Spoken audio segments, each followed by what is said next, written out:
The sun dipped low behind the Rockies, painting the sky in smudges of orange and lavender. Jack Turner squinted through the windshield of his battered Ford F-150, the worn tires humming against the asphalt.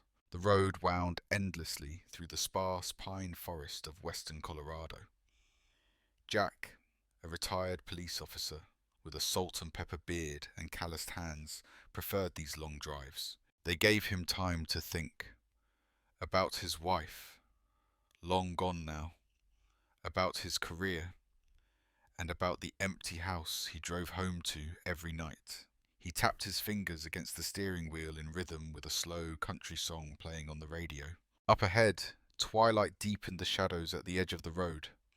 Jack leaned forward, peering carefully into the gloom. Experience had taught him that deer often crossed these roads at sunset. A flash of movement. Jack's eyes widened. A fawn, tiny, barely able to stand steady on its spindly legs, darted out from the forest. Jack slammed on the brakes, tires screeching in protest. Time slowed. The fawn froze, eyes wide with terror. Jack swerved instinctively, but there was no room. A sickening thud echoed through the truck's frame. His heart hammered against his ribs as he pulled over to the gravel shoulder. For a moment he sat still, knuckles white around the steering wheel, staring at the dashboard. Then training kicked in, the part of him that never fully retired. He climbed out of the truck, boots crunching against the gravel. The air smelled like dust and pine. In the middle of the road, the little fawn lay trembling. Jack cursed under his breath and hurried over. The fawn tried to lift its head, but flopped weakly back down. "Easy, little one," Jack murmured, his voice low and calm. He crouched beside it, gently touching its side. It was breathing, shallow, rapid breaths, but breathing nonetheless. Jack looked around.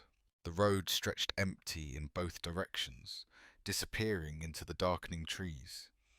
No other cars, no witnesses, no help. He couldn't just leave it here. Scooping his arms under the fawn's fragile body, Jack carefully lifted it. It weighed next to nothing. A soft, quivering bundle of fur and bone. The fawn let out a feeble bleat, but didn't struggle. Jack carried it back to his truck, carefully laying it on an old army blanket in the passenger seat. He turned off the radio, the sudden silence loud in his ears. As he climbed behind the wheel again, Jack stole a glance at the fawn. Its big brown eyes blinked up at him, glazed with fear, but alive. "We'll figure this out," Jack said aloud, as much to himself as to the fawn. He put the truck in gear and pulled back onto the road, heading for the only place he could think of, his cabin on the outskirts of Glenwood Springs. The cabin sat nestled against a backdrop of towering pines, its wooden frame weathered by years of mountain storms. Jack pulled the truck into the gravel driveway and shut off the engine. Darkness was settling in fast now, stars beginning to prick the deep blue sky. He got out slowly, stretching his stiff knees, then went around to the passenger side. The fawn didn't move except for its shallow breathing. Gently, Jack lifted it again, cradling the tiny body against his chest. Inside, the cabin smelled faintly of wood smoke and old leather. Jack flicked on a single lamp, bathing the living room in warm, golden light. He laid the fawn down on a folded quilt by the fireplace, careful to make it as soft and secure as possible. It whimpered once, but otherwise remained still. Jack crouched beside it, studying the animal carefully. One hind leg was bent at an unnatural angle. Not good, maybe broken. He knew he couldn't set a bone, not properly, but he also knew the animal wouldn't survive a night alone in the woods with a busted leg. Predators, coyotes, mountain lions, wouldn't think twice. His hands moved automatically, checking for other injuries, bruising but no bleeding. That was something, at least. Jack rose to his feet and retrieved a first aid kit from the kitchen. He wasn't a veterinarian, but he had enough basic medical training from his days on the force to improvise. As he worked, splinting the tiny leg with strips of wood and gauze, he talked quietly to the fawn. "You're a fighter, aren't you? Little thing like you, out here on your own." The fawn's breathing gradually slowed. Jack covered it loosely with another quilt, then sat back against the arm of the couch, watching over it.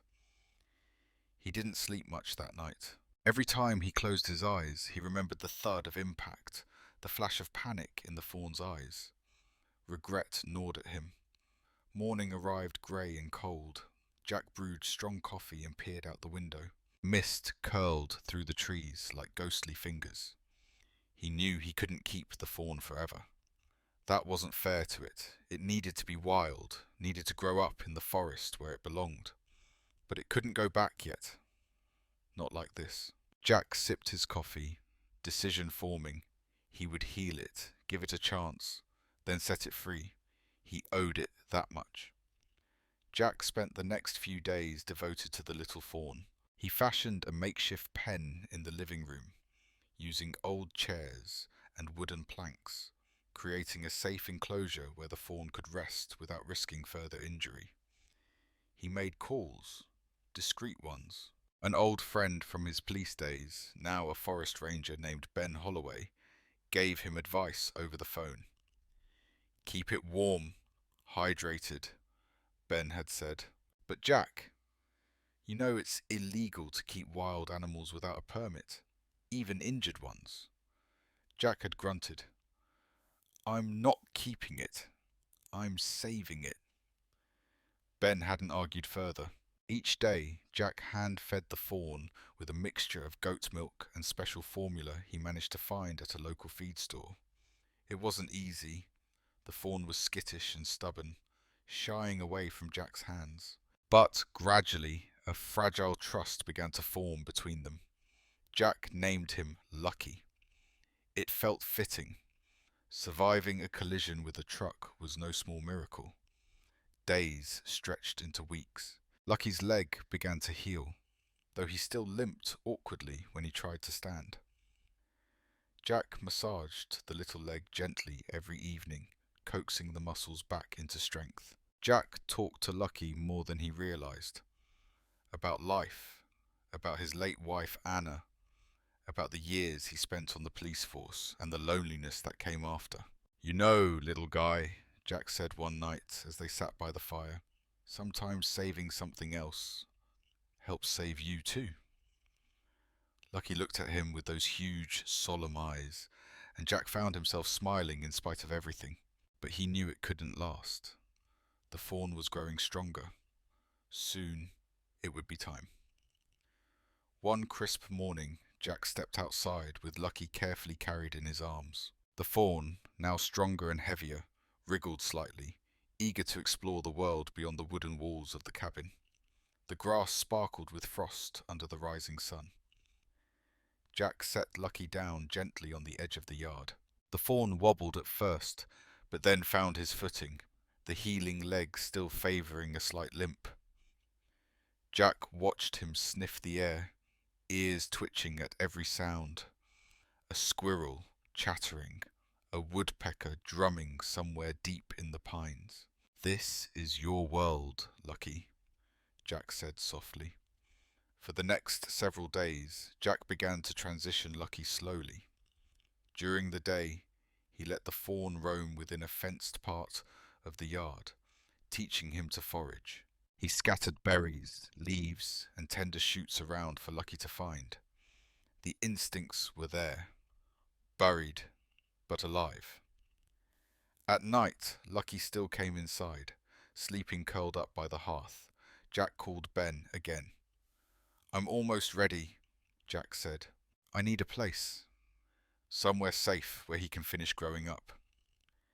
Ben thought for a long moment before replying. "There's a wildlife rehabilitation centre north of here. Good people. They'll help finish the job." Jack nodded, heart heavy. He didn't want to say goodbye. But he hadn't saved Lucky just to cage him. Freedom was the whole point. 2 nights before Jack planned to take Lucky to the rehabilitation center, a violent storm rolled in from the mountains. Thunder boomed like cannon fire, and the rain slashed against the cabin windows. Lucky, terrified by the noise, bolted from his corner by the fire. Jack tried to calm him, but the fawn panicked, crashing into the makeshift pen.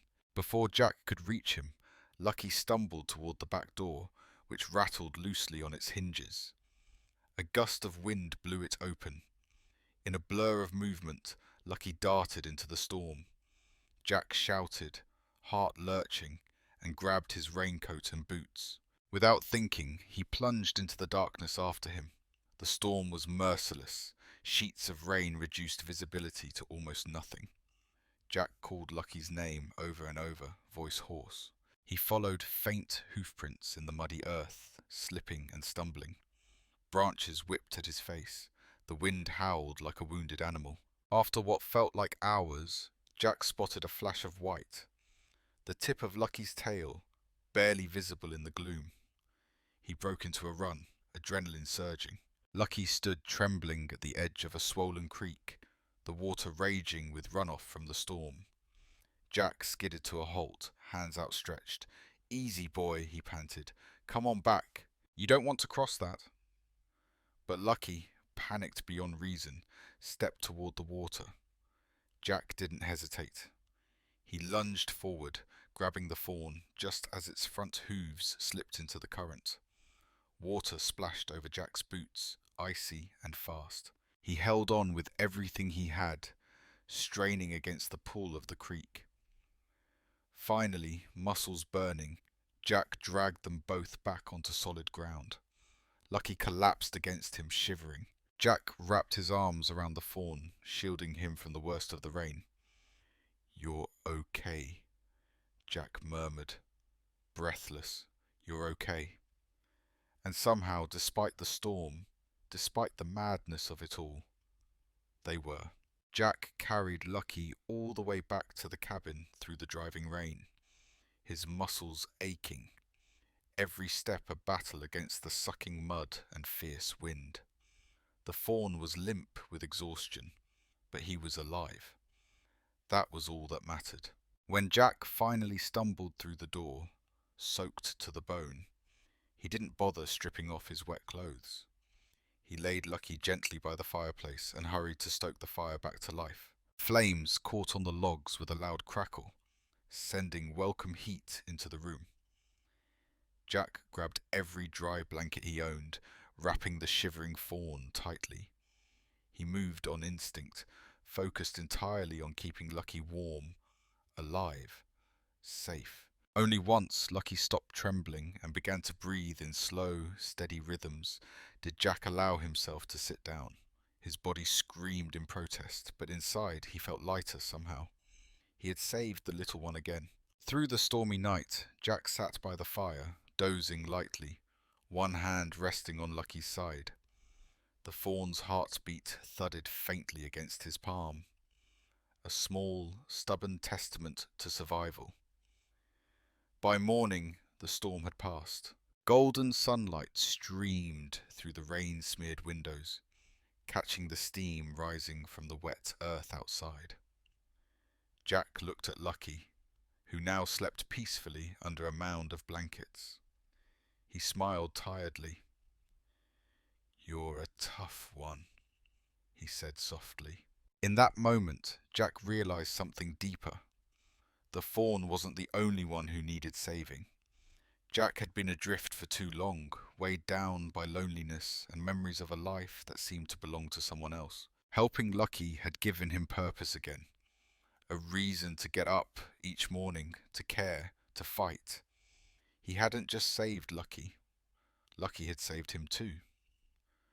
Over the next few days, Lucky regained his strength quickly.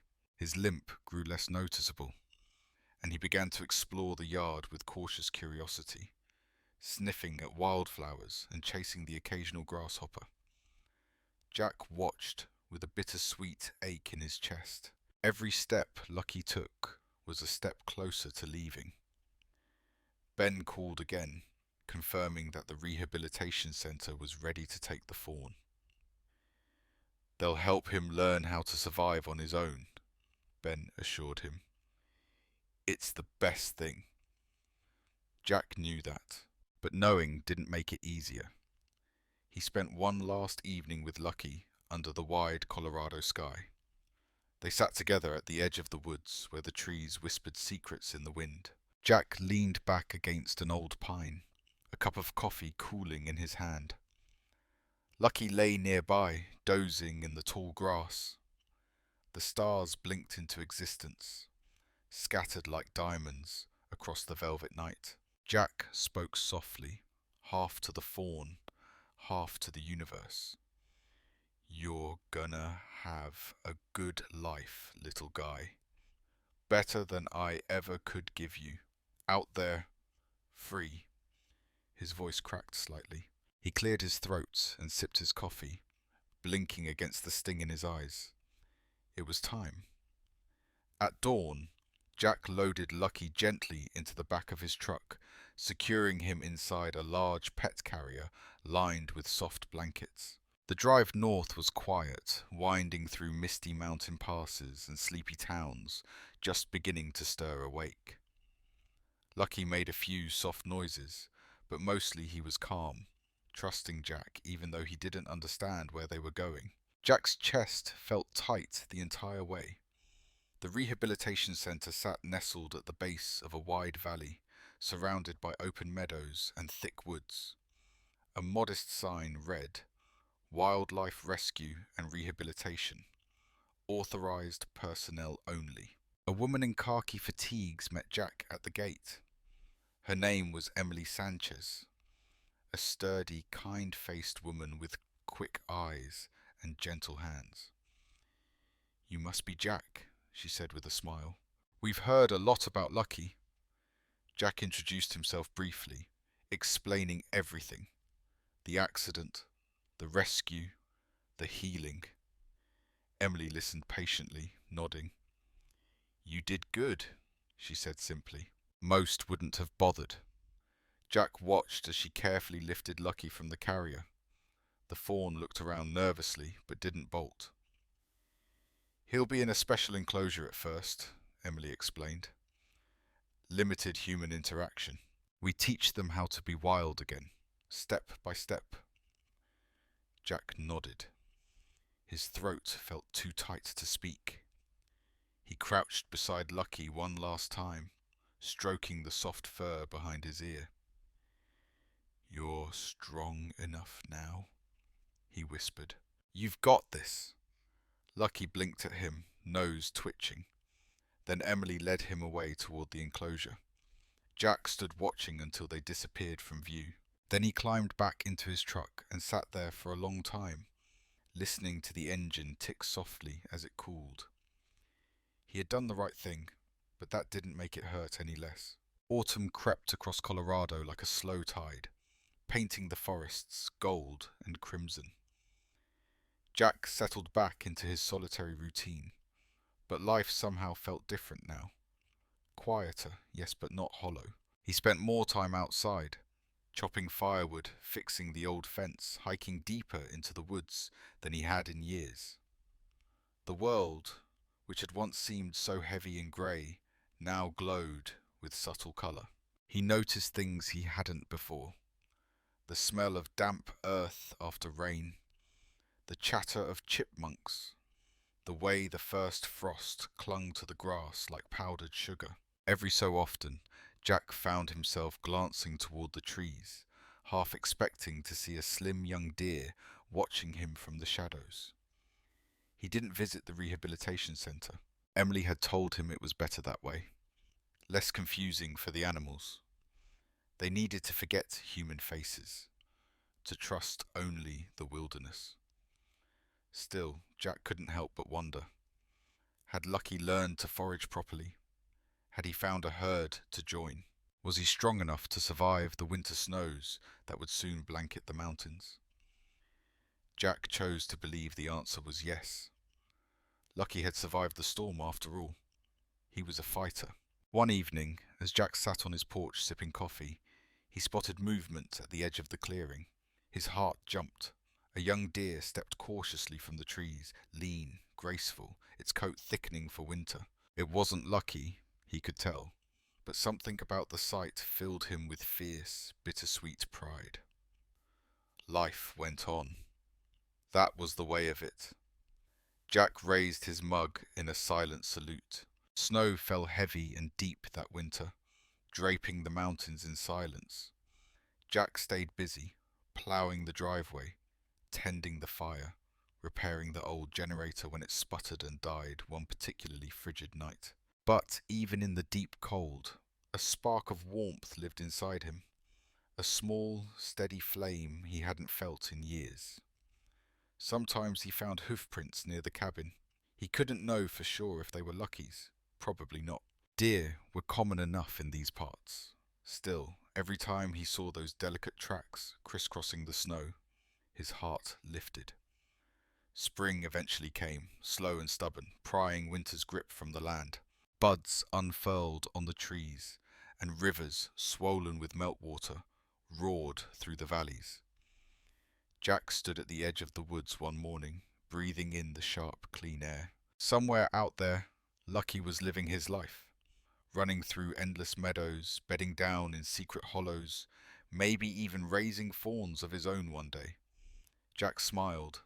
Saving Lucky hadn't erased the losses he'd suffered. It hadn't rewritten the past. But it had reminded him, powerfully, undeniably, that healing was possible. That life, battered though it might be, could still find its way forward. That second chances weren't just for wild creatures. They were for people too. Jack turned back toward the cabin, his boots crunching softly in the thawing earth, and felt a quiet peace settle over him. For the first time in a long, long while, he was ready. Not just to live, but to truly live. And somewhere deep in the trees, hidden by mist and morning light, a young deer watched him for a moment longer, then bounded silently into the heart of the wild.